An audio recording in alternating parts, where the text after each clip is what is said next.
Ursuline Sisters of Youngstown welcomed 7 new associates during a Mass January 26th that also celebrated the feast day of Ursuline Sisters founder, St. Angela Merici. Sister Nancy Dawson, General Superior, offered this warm and inspiring reflection. Well, Mother Angela, we're back again another year, and I saw that opening hymn, we're bigger and better than ever.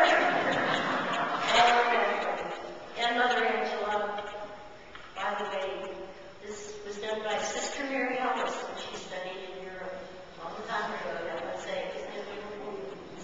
So, dear St. Angela, you bring to our celebration tonight 3 wonderful, wonderful gifts. First, the staff that you so often use to support you on pilgrimages to holy places, and the staff who you chose to support you on the inner journey. And because of your great love of the Scripture and of nature, I personally believe that you chose the Gospel we just read for your feast day tomorrow. The reading of the mustard seed tells us a great deal about Angela, about Jesus, your one and only treasure, and also about our associates when we welcome as companions on the Ursuline journey tonight. In studying Angela's writings, we see, and you'll be receiving those today, and you can look at this, we see her love of nature in so many of her pastoral images. She refers to her leaders, her associates, as shepherdesses. Now, I'm going to have to rewrite that. She prays that right conviction and humble sentiment takes root. Notice the imagery in her associates.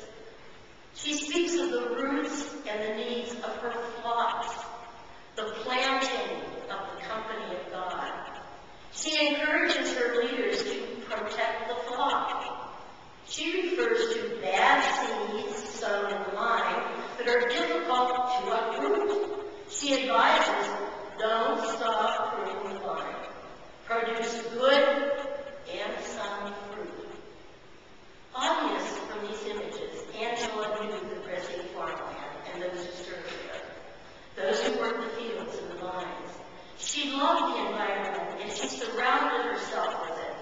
Her images bespeak generativity, which our associates and all the Ursuline sisters are well known for. Staff in hand, she mentored her flock when it was on a spiritual journey, and the use of the staff itself says that she did it with confidence and with authority. Angela's writings, in so many ways, complement the gospel story we just heard. Now, unlike Angela, Jesus was probably not a farmer, but he listened attentively to his environment in the natural world. And he was amazed at the mystery of growth. He was never daunted by small beginnings, but he saw the potential of great things coming from these small beginnings. Note that the huge tree, which started as a small seed, expands its branches of hospitality to invite the birds of the air and produce the fruit that is sure to share with the poor.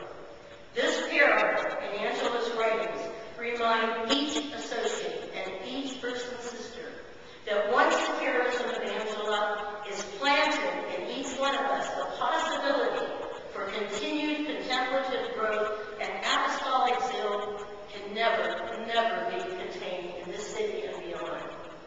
Each of our stories, associates and religious here, no matter how small that story is, has potential to flourish. But the beautiful thing is,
about the mission and the charism and the ministries of the Ursulines.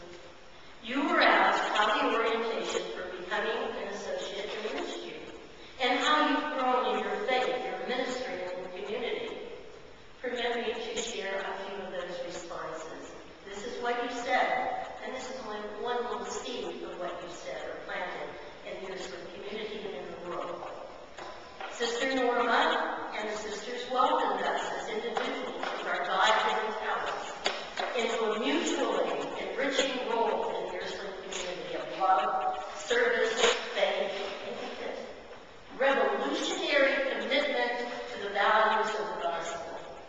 Another said, I have been enriched by the commitment of the sisters who share their faith in our associate meetings, as well as the liturgies and Wednesday prayer services. I'm joining the Ursulines against classism, sexism, racism, as well as working for peace and service to the poor. You said this. I have grown spiritually in my daily living, more aware of the needs of the poor and the desire to volunteer. I love the benefit of sharing faith and experiences. I'm in a constant state of prayer throughout my day, but I'm looking to add more study, structure, and reflection. Powerful, isn't it? I feel peaceful, welcomed, and at home whenever there are persons eating, praying, talking, and ministering with us. Another, I love the common prayer and our retreat. They love the retreat, and I hope to make a retreat now once a year. We can learn from our associates, can't we? I look forward to getting to know others who can support me, and I them in answering God's call. Another, I've been blessed to go beyond time and space to encounter Angela, who has shared her prayer charism with me and with the group. Well, the seeds have been planted in these new associates. They reflect, don't they, today's gospel values. That's what their journey was about, the mustard seed. And what they offered and provided to share with us. So they fleshed what we read in the spirit of Angela, of Jesus, and of all the Ursuline sisters. So, my dear associates, what can I say? What can I say?